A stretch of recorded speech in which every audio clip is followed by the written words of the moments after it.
Buonasera, ben trovati su Comeback da Stefano Graziosi, il nostro appuntamento bisettimanale dedicato ai meandri della politica statunitense, sia per quanto riguarda i difficoltosi talvolta rapporti che intercorrono tra la Casa Bianca e il Congresso, e anche per quel che concerne le relazioni della presidenza Trump con il resto del mondo. Questa sera cercheremo di occuparci di un tema annoso che sta tenendo banco non solo negli ultimi giorni e in queste stesse ore, ma che insomma si tratta di un tema atavico che questa trasmissione tra l'altro abbiamo più volte approfondito nel suo costante, talvolta tortuoso dipanarsi, vale a dire le politiche migratorie che il presidente americano sta cercando, e non da oggi, di portare avanti nei confronti dei flussi di migranti che provengono dal sud, nella fattispecie dal Messico. Avrete sicuramente visto negli ultimi giorni le tensioni tra Stati Uniti e Messico erano tornate ad esplodere. Trump ha minacciato una serie di dazi contro il Messico per spingere per l'appunto il paese ad intervenire, onde bloccare flussi migratori che passano da sempre sul proprio territorio. Si tratta generalmente di migranti provenienti da altri stati centroamericani come l'Honduras, come il Guatemala, che però appunto per arrivare negli Stati Uniti attraverso il Messico devono passare. Sembrava ci fosse stato un accordo per scongiurare questi dazi, se ne era già parlato sabato, ieri questo accordo sembrava ormai cosa consolidata. Ebbene no, qualche ora fa il presidente americano ha twittato minacciando di reintrodurre i dazi, o meglio insomma di introdurli, proprio perché insomma non li aveva introdotti ma li aveva soltanto minacciati da una decina di giorni. Secondo Trump, che non è entrato troppo nel dettaglio in questo tweet un po' oscuro, scrive: abbiamo firmato e messo agli atti completamente un'altra parte importante dell'accordo con il Messico su immigrazione e sicurezza, una parte specifica Trump che gli USA hanno chiesto per molti anni. Sarà rivelata in un futuro non troppo distante e richiederà un voto da parte del Parlamento messicano. E conclude: non anticipiamo un problema con il voto, ma se per qualsiasi ragione il voto non arriverà, le tariffe saranno reintrodotte. Quindi in realtà questo accordo, ecco, traballa. In realtà già ieri si era capito che traballasse, perché in realtà Trump sì, questo accordo l'aveva conseguito, i giornali hanno tutti quanti detto, insomma, abbiamo scongiurato la catastrofe commerciale e quant'altro, però già appunto dall'altro ieri, anzi non da ieri ma dall'altro ieri, era chiaro che si trattasse di un accordo, come dire, provvisorio. Perché la Casa Bianca aveva chiarito: noi firmiamo l'accordo con il Messico, però ci riserviamo un periodo di 90 giorni non solo per continuare a trattare, ma anche per monitorare se il Messico rispetterà i patti, ottempererà i patti. Nel caso questo non avvenisse, appunto, ci riserviamo la possibilità di adottare nuove azioni. E quindi, ecco, già ieri e l'altro ieri era chiaro si trattasse di un accordo, come dire, provvisorio, e con il tweet abbastanza recente di poche ore fa, scritto dal presidente, si capisce che l'intesa, oltre che provvisoria, è già traballante di per sé. Si tratta di affermazioni, come dire, sostanziali, oppure è la classica, consueta tecnica negoziale che questo presidente sovente adotta, e non soltanto sul dossier messicano, ma anche su altre questioni, magari neanche, come dire, direttamente connesse al tema immigrazione? Pensiamo alle trattative sul fronte diplomatico geopolitico con la Corea del Nord, ad esempio. Ecco, su questo dato, su questo elemento, i commentatori, gli analisti, soprattutto in America, ecco, stanno battibeccando, e non da oggi. Quando era stato concluso l'accordo tra venerdì e sabato, molti avevano detto ma era un bluff del presidente, altri avevano detto no, ma in realtà il presidente voleva agire in modo anche piuttosto, come dire, pressante, ecco, nei confronti del Messico. Non si trattava soltanto di parole vuote. Come che sia, è questa, diciamo, la tecnica negoziale di un presidente imprenditore che ha sempre fatto, come dire, quella che lui stesso ha chiamato l'art of the deal, l'arte dell'accordo, la propria cifra essenziale. Trump per questo è stato anche spesso attaccato dagli avversari, ma anche da alcuni suoi compagni di partito, in realtà. Perché sovente si dice ma lui in realtà verrebbe a, come dire, a creare indebite commistioni tra ambiti differenti, quello commerciale, quello politico, quello migratorio, tutte realtà che, dicono sempre i critici, dovrebbero rimanere distinte. Trump non si cura di queste critiche, per l'appunto, e va avanti per la sua strada. Ora cerchiamo di capire come si è arrivati a questo punto, perché, ecco, diciamo che la questione dei dazi, abbiamo appena visto, non è ancora conclusa con il Messico, non è una questione che nasce all'improvviso, non spunta come un fungo, non è un fulmine a ciel sereno, come qualcuno ha cercato di suggerire in modo un po' veratamente critico, ma in realtà si tratta di un evento, di un contesto che nasce da una storia pregressa ben precisa. Voi sapete, questo presidente americano ha vinto le presidenziali del 2016 cavalcando principalmente due temi: il protezionismo economico a favore dei posti di lavoro americani e il contrasto all'immigrazione clandestina. Contrasto all'immigrazione clandestina che lui ha sempre portato avanti dai tempi della campagna elettorale attraverso la famosa proposta del muro al confine con il Messico, questo muro che ha suscitato negli anni forti polemiche anche da parte di chi, come lo stesso Partito Democratico, Democratico americano le sue barriere difensive al confine proprio con il Messico. In passato le aveva costruite soprattutto negli anni 90 ai tempi della presidenza di Bill Clinton.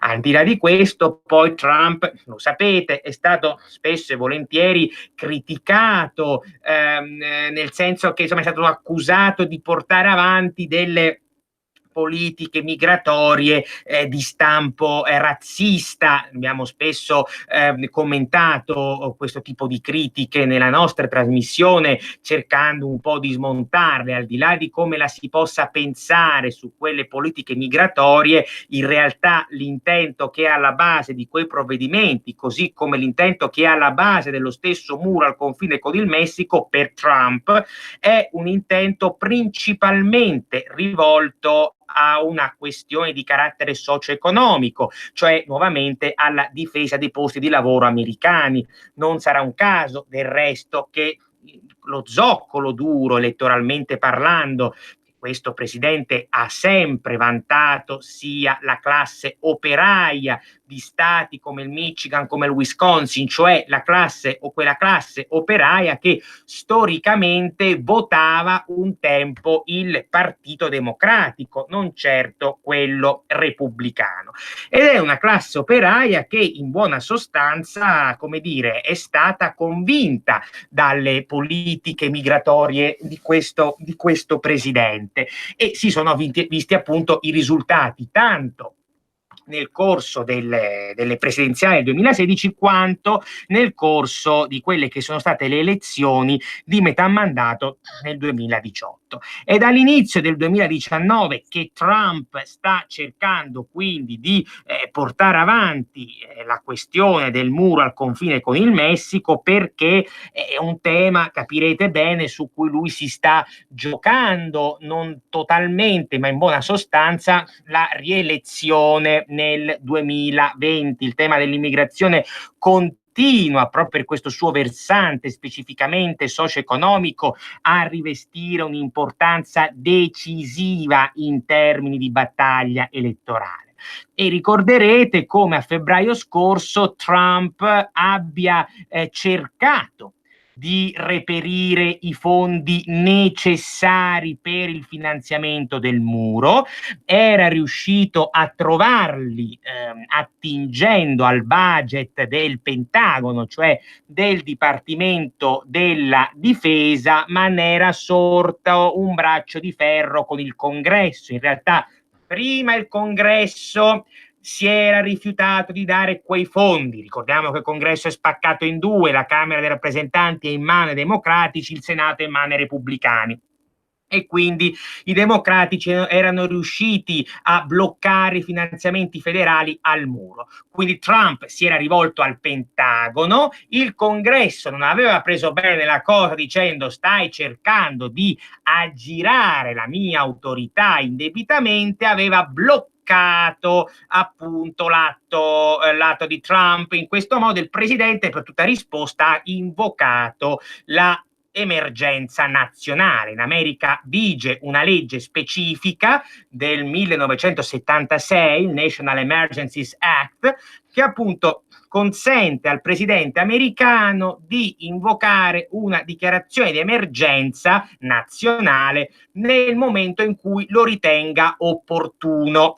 Quella stessa legge, vorrei sottolineare da un punto di vista legale, che è stata poi completata da una sentenza della Corte Suprema del 1983, che cosa implica? Implica che è vero, il Congresso possa bloccare l'emergenza nazionale invocata da un presidente attraverso una risoluzione congiunta delle due Camere, quindi Camera dei rappresentanti e Senato, ma il presidente a sua volta può bloccare quella risoluzione attraverso uno strumento costituzionale che è il veto presidenziale. Trump ha posto il veto, si è trattato del suo primo veto da presidente, su quella risoluzione del Congresso, al che il Congresso non ha avuto i numeri per aggirare a sua volta quel veto, perché ricordatevi, la Costituzione americana, stabilisce che il Congresso possa girare un veto presidenziale solo e soltanto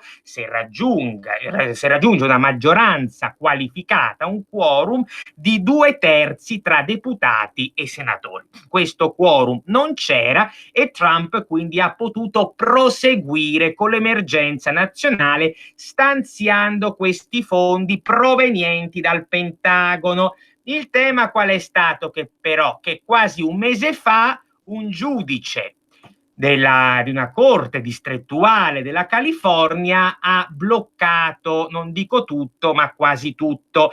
Questo giudice, nominato da Barack Obama nel 2014, ha detto no, in realtà il muro va parzialmente bloccato e soprattutto quei finanziamenti che Trump ha reperito dal Pentagono sarebbero illeciti per il semplice fatto che in primo luogo, sostiene questo giudice, Trump avrebbe indebitamente aggirato il Congresso, ma si tratta, lo abbiamo appena visto, di una critica che sta ben poco in piedi, visto che Trump si è mosso nel solco di una legge del 76, di una sentenza della Corte Suprema dell'83, oltre che di quella che è più in generale la Costituzione americana.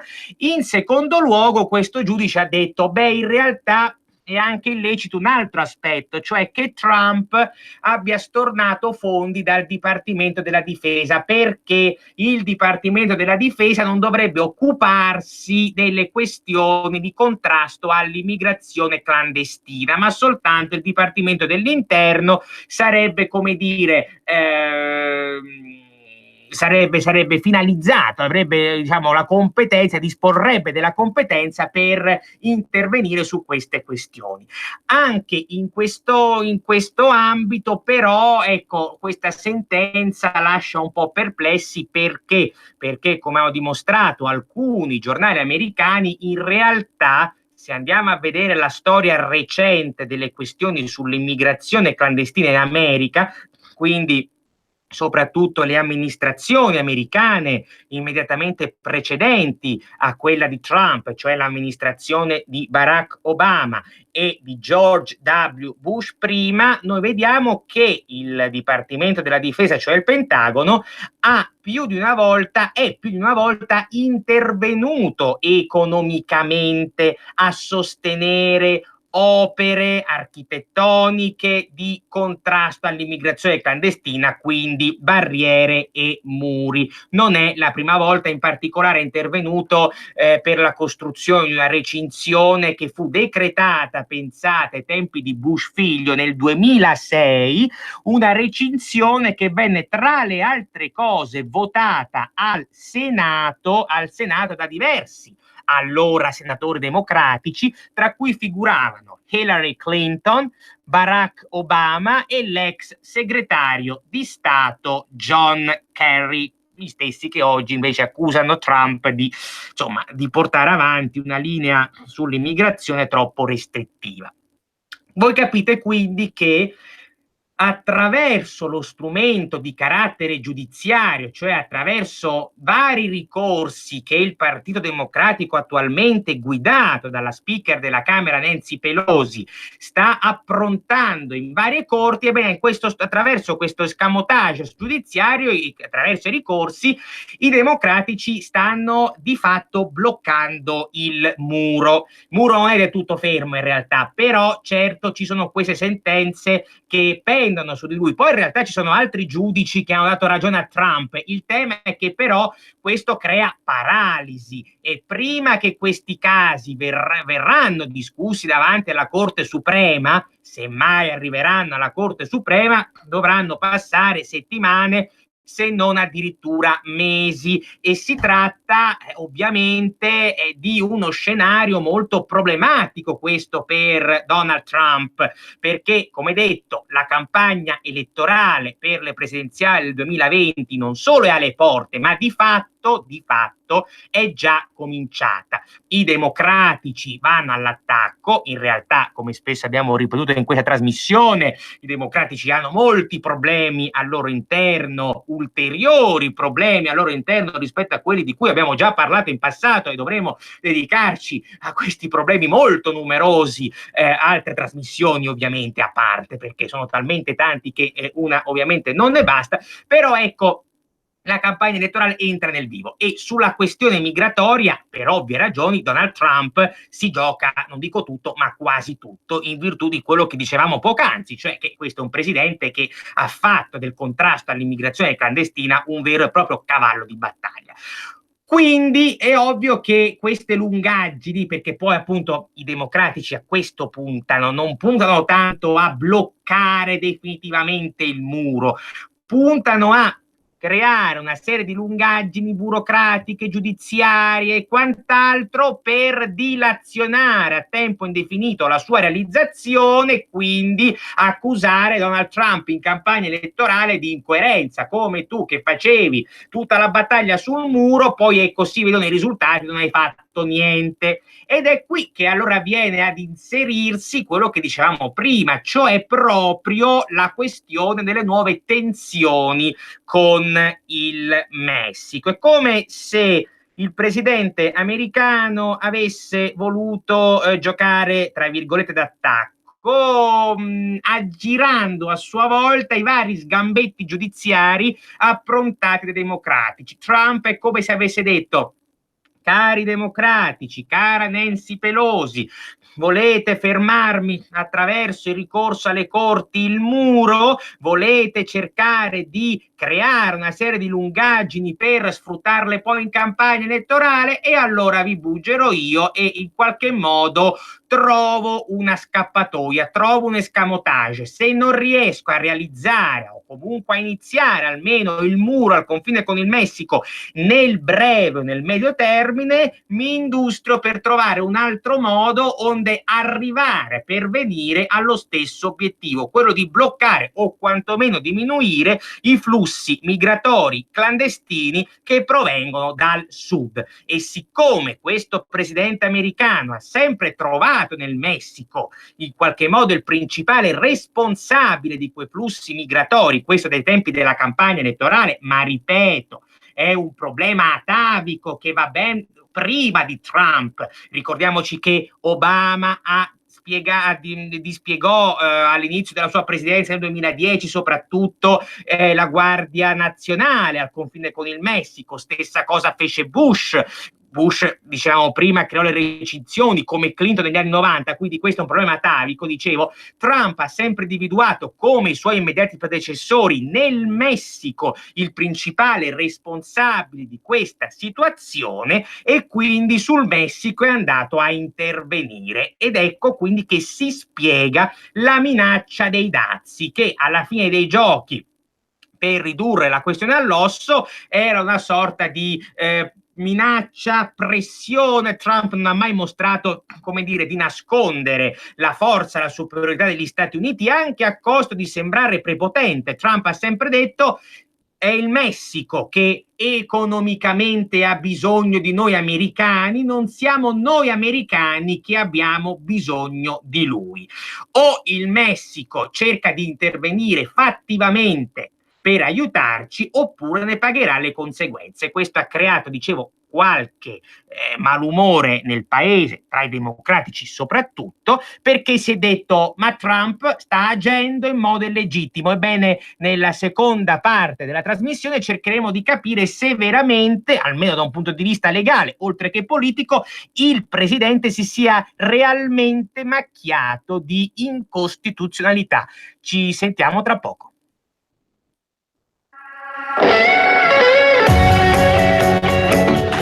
Porta con te ovunque RPL. Scarica l'applicazione su smartphone o tablet dal tuo store o dal sito radiopadania.org.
dice insomma è qualcosa che andrebbe evitato. Indipendentemente da come la si possa pensare sulla questione, non mi sembra dal punto di vista storico qualcosa, questo tipo di atteggiamento, questo tipo di mentalità, quantomeno la logica che sottende a questo tipo di provvedimenti, qualcosa di così estraneo rispetto all'azione americana all'estero, quantomeno da 50-60 anni a questa parte. Cioè, è nella natura americana usare il commercio come leva per ottenere obiettivi di carattere politico e o militare. Possiamo discutere se sia una cosa giusta, se sia una cosa efficace, ma tutti i presidenti americani si sono comportati in questo modo. Alla fine lo strumento usato e talvolta abusato dall'America delle sanzioni economiche risponde allo stesso tipo di ragionamento. Quando gli Stati Uniti misero, per esempio, sotto embargo Cuba all'inizio degli anni 60, l'idea era esattamente quella: tronchiamo, isoliamo Cuba così che, dal punto di vista commerciale e economico, così che il regime di Castro possa implodere su se stesso. Questa era la logica, ma le stesse logiche che sono state usate per esempio e sono ad oggi addirittura usate con l'Iran. Perché gli Stati Uniti mettono le sanzioni all'Iran? Proprio per provocare un cambio di regime al suo interno o magari, ecco, determinare un cambio quantomeno di rotta nella sua politica interna e soprattutto estera. Quindi, ecco, voglio dire, la leva commerciale a fini politici è una logica, ribadisco, che sottende un po' a tutta la politica estera americana, quantomeno fermiamoci agli ultimi 50-60 anni, diciamo da Eisenhower ad oggi. Per cui ecco, tutto questo scandalo, ripeto, questa novità, tra virgolette, appunto, dell'atteggiamento di Trump nei confronti dei minacciati dazi messicani, faccio sinceramente un po' fatica a capirla. Detto questo, che cosa dovrebbe prevedere l'accordo raggiunto l'altro ieri? Anzi no, venerdì sera in realtà, non era neanche sabato, era venerdì sera. Questo accordo dovrebbe, tra le altre cose, implicare due punti essenziali, due punti costitutivi. Innanzitutto, gli Stati Uniti hanno ottenuto che il Messico dispieghi la sua Guardia Nazionale un po' in tutto il territorio, ma soprattutto verso nord, per bloccare o comunque limitare non soltanto a livello generale i flussi migratori provenienti, ribadisco, da paesi come l'Honduras e il Guatemala, flussi migratori che soprattutto negli ultimi mesi sono aumentati. Trump, che in campagna elettorale, tra l'altro, non può ignorare una cosa di questo genere, ma poi l'altro obiettivo in parte complementare è quello di bloccare anche i flussi di narcotraffico. Voi sapete che il grande tema dell'immigrazione meridionale negli Stati Uniti, ribadiamo non da oggi ma dai tempi di Clinton, è anche, forse soprattutto, di carattere securitario. Ci sono i flussi di droga, soprattutto, che passano attraverso quelle frontiere. Ci sono stati, diciamo, anche maxi operazioni della DEA che hanno cercato di contrastare queste operazioni, talvolta, ecco, diciamo, non riscontrando neanche un appoggio troppo forte da parte della Casa Bianca. E qui mi si conceda magari una piccola nota, una piccola postilla di cui in Italia si è parlato molto poco. 2 anni fa, la testata americana Politico, che è una testata, diciamo, specializzata in politica americana, segue dinamiche di Washington, dalla Casa Bianca al Congresso, passando per la Corte Suprema. Non si tratta di una testata filo repubblicana, men che meno filo trumpista. Ha parlato, in riferimento alla presidenza di Barack Obama, del cosiddetto, lo ha definito, Hezbollah Gate, un mezzo scandalo di cui tuttavia si è parlato pochissimo in Italia. Che scandalo, insomma, è stato un atteggiamento controverso da parte di Obama, che nel corso della sua presidenza avrebbe bloccato una maxi operazione della DEA proprio volta al contrasto di droga, dei flussi di droga provenienti da sud e quindi diciamo così dal confine meridionale, dal Messico stesso, con un obiettivo ben preciso. Siccome questi flussi di droga dal Sud America, da stati come Messico e Venezuela, questi flussi di droga, dicevo, erano in gran parte, come dire, diretti, orchestrati e organizzati da Hezbollah, che è questa associazione, è un'organizzazione paramilitare libanese finanziata storicamente dall'Iran. Lui ha bloccato questa maxi operazione della DEA perché? Perché in quei mesi, in quegli anni, parliamo soprattutto del secondo mandato, ma già durante il primo c'era stato c'era stata qualche avvisaglia. In quel periodo Obama stava trattando proprio con l'Iran per il famoso accordo sul nucleare che avrebbe poi siglato nel 2015 attraverso il suo segretario di Stato John Kerry. E allora, onde evitare di mettere a repentaglio l'apertura diplomatica nei confronti dell'Iran, Obama decise di chiudere un occhio rispetto alla maxi operazione della DEA che venne per l'appunto bloccata dalla Casa Bianca. Un atteggiamento, come dire, un po' controverso, mettiamolo, del potere presidenziale, dell'utilizzo del potere presidenziale a scopi politici e diplomatici, però appunto di questa cosa, ripeto, tirata fuori da una testata non certo filo repubblicana, non certo filo trumpista e molto autorevole in America, in Italia non c'è stata così tanta eco e questo, diciamo, lascia un pochino basiti. Detto questo, però, il caso Hezbollah Gate, al di là delle responsabilità di Obama e quant'altro, mette in luce come il Sud America rappresenti almeno in determinati stati, ribadisco, segnatamente Messico e Venezuela, ecco, rappresenti un pericolo per il flusso di droga diretto negli Stati Uniti. E quindi è ovvio che Donald Trump sta cercando di agire su quello, e per cui, in base all'accordo, dicevamo prima, la Guardia Nazionale messicana dovrà occuparsi specificamente di arrestare i narcotrafficanti e anche quelli che sono definiti nel gergo americano i coyote, che sono un po' gli omologhi dei nostri scafisti, ovviamente via terra, sono quelli che si occupano del traffico di esseri umani e che trasportano gli immigrati clandestini da una parte all'altra del confine dal Messico appunto agli Stati Uniti. Questa è la prima parte qui dell'accordo.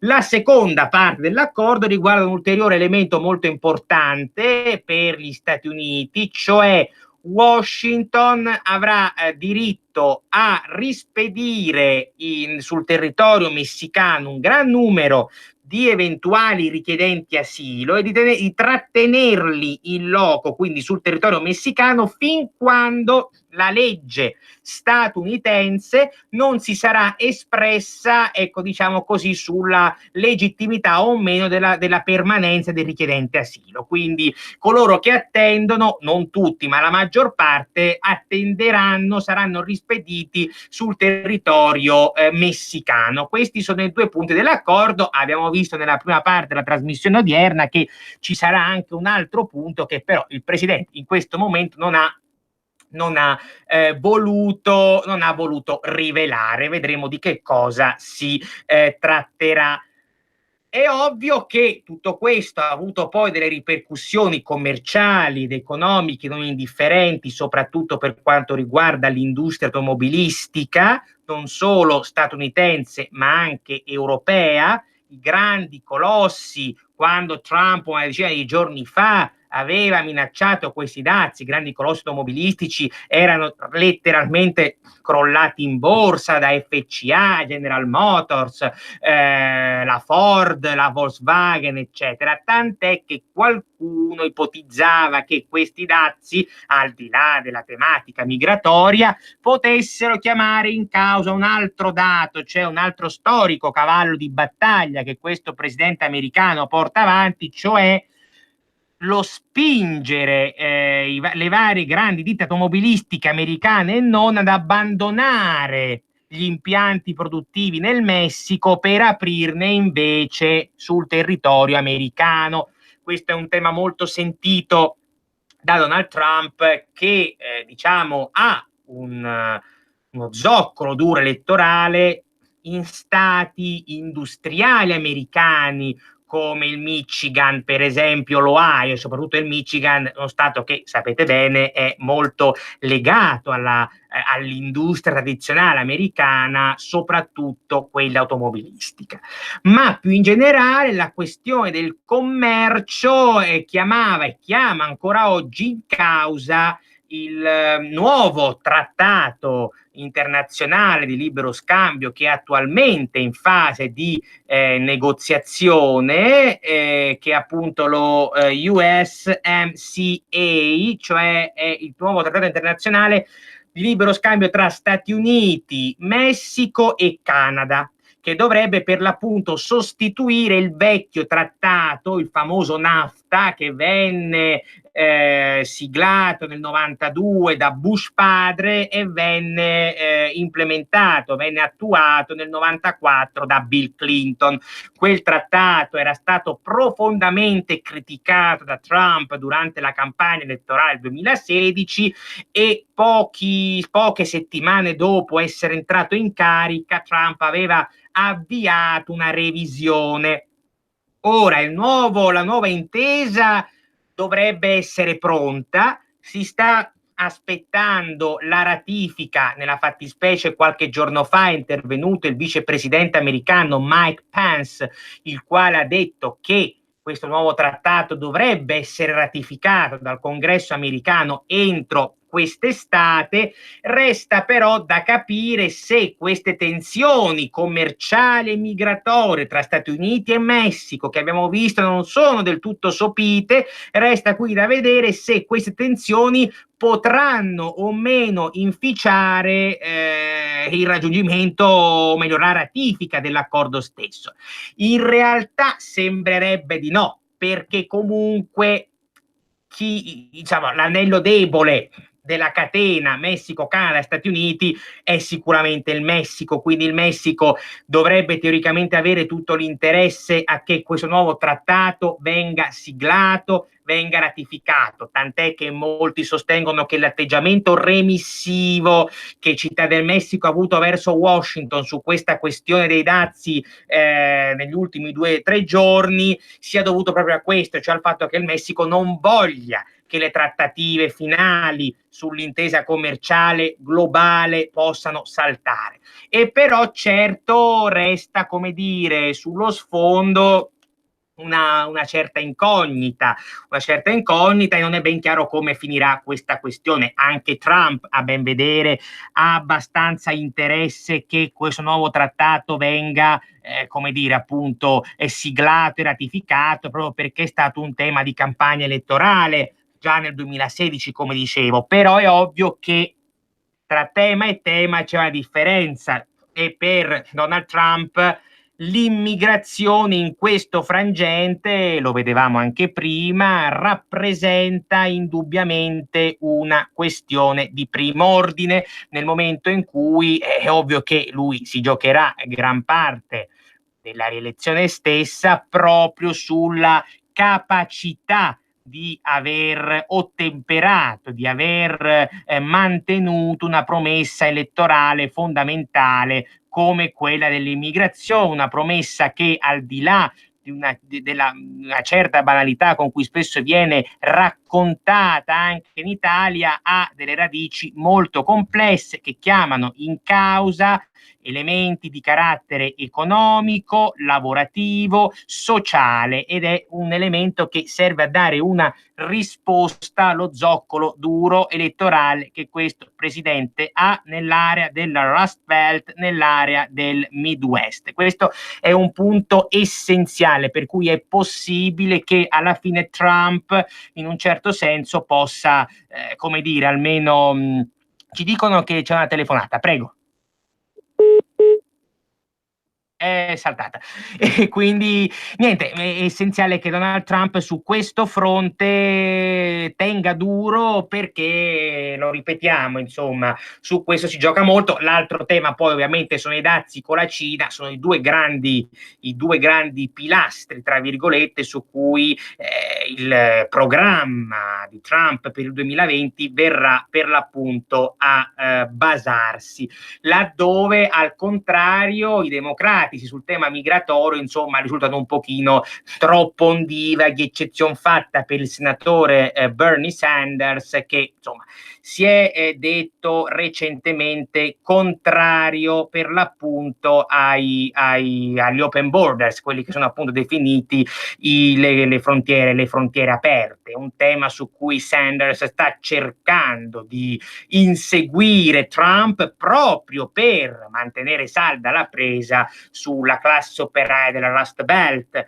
E quindi capite bene che il muro al confine con il Messico, la stretta migratoria, la necessità di arrivare ad una non dico chiusura, ma comunque a raffrenare il flusso dal Messico, ebbene questo è un elemento su cui Trump non può in alcun modo permettersi un passo indietro. I democratici lo sanno e quindi in questo senso cercano di mettergli i bastoni tra le ruote, anche al netto, lo vedevamo prima, di una certa incongruenza, anche al netto di una certa incoerenza, nel momento in cui anche loro, quando sono stati al governo, hanno portato avanti una serie di politiche, come dire, insomma, vagamente restrittive, neanche tanto vagamente, nei confronti dei flussi migratori. Io per questa sera vi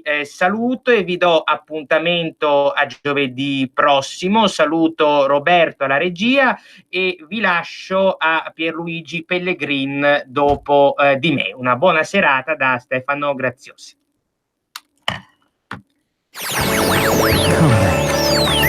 Come back. Then in the name of democracy, fight for a new world. Avete ascoltato Come Back.